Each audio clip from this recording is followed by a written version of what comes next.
Om Namaste Muji. My name is Konstantin. I'm from Russia. Almost all enlightened teachers in satsang say that to enter into this state of presence, ask who am I, and there is nothing else to do.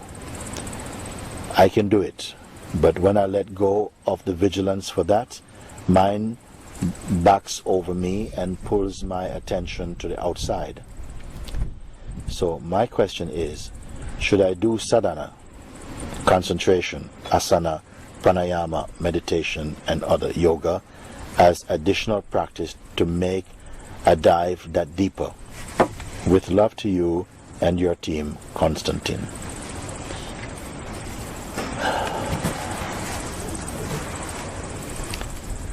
You're asked to find out who am I, and you say the teachers are saying nothing else to do. Then you say, I can do it. I can ask this question, who am I? But when I let go of the vigilance for that, then this question in the inquiry, another form of the who am I question is, you say, when I let go of the vigilance for that, then what is letting go of the vigilance? You must be clear about it. What is letting go of vigilance? Or even who needs vigilance? You can ask this question without any cynicism or arrogance. Just find out. As you make your inquiry, your mind is becoming more and more ripe and experienced and finding the right way to approach inquiry. Just out of itself, it's growing very naturally like that, until eventually it can inquire with such precision and such power, you see. But in the beginning, you may find you're shuffling around, you're not quite sure if you're asking the right questions. All of this is just in the beginning stage, but quickly your inquiry picks up a strength and a kind of a depth, and it is showing you, you see. So where I left off, when I let go of the vigilance for that, just determine what is letting go or what is holding on, who needs to be vigilant, you see. And I would say the vigilance is the self in its aspect as the beingness. The feeling I am is somehow combining itself with the conditioning, the ego and personality or so, like this. And it's that aspect of the association coming from the ego, from past and from conditioning, that falls asleep. So the vigilance is for the consciousness to keep on even looking into this notion of sleep, because sometimes even the sleep is a fake sleep. Sometimes the mind just goes into a kind of sleep to avoid the inquiry, but something is aware even of this and this. And just keep on confirming and verifying that the awareness is not undergoing any transformation. As soon as that becomes clear, all these kind of states of falling asleep, confusion, they'll just fall away, because they're not true. So I'm going to deal with that before we go to the last part. So you say, when I let go of the vigilance for doing the inquiry, the mind backs over me, so to speak, it's an unusual expression, and pulls my attention to the outside. So this is the struggle with spirituality, that the moment you are moving towards a higher goal, there's a force that's pulling you back towards a lower state. This type of toing and froing will continue for a while, but you must not give up. That's one, you must never give up. At this stage, the mind is putting up a fight. It doesn't want to be shaken away, shaken out of its armchair of rulership. So there's some kind of resistance come.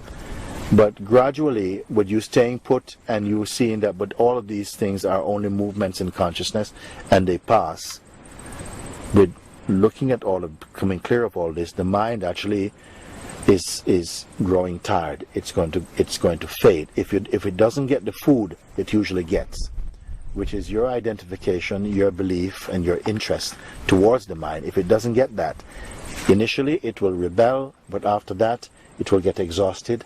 When it gets exhausted, it will become more quiet. So you must not give in. Let the mind give in, but not you.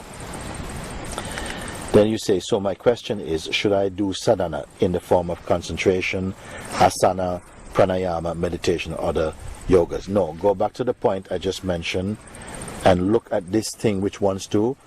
If I tell you go and do these things, then I'm telling you the inquiry is not enough. But what I'm telling you, the inquiry is enough.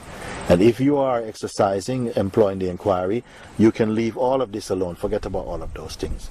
Concentration, asanas, pranayama, meditation, or you don't need to do it. Just satisfactory inquiry, nothing else is needed with it. Have that conviction and complete it. Because maybe the mind itself would like to say, why don't we do some concentration instead? All this inquiry stuff is not working. Why don't we do some asana? Look, I can do this. Then he will say, pranayama, yeah, let's watch. Let's just watch the breath and watch it. See, it's because you know it's not going to get anywhere, no. Because you're really onto it. You're really onto it. You're really onto something, and resistance is coming. So if you feel in your spiritual research or your quest that resistance is coming, it's because you're onto something. When you get encouraging from the mind, oh, this feels good and stuff, usually nothing's going on. Funny. And then you had, or should you do any other additional practice to make a dive into what is, deeper? No, you don't do it. Stick with the inquiry.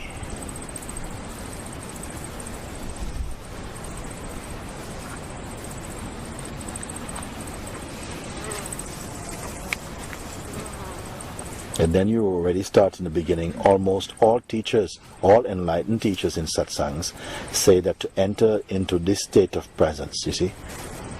I would rather say to recognize your inherent being or the state of presence, because it is not brought in from somewhere else, it's not created. It's just unmasked. It is already there. You are the presence. When you say I, it means presence. It doesn't mean John Brown. I means presence. And you will come to see this, you see. It was already presence before it became John or George.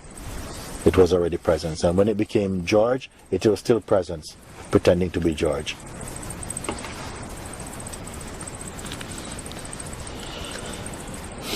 So don't feel sorry for George.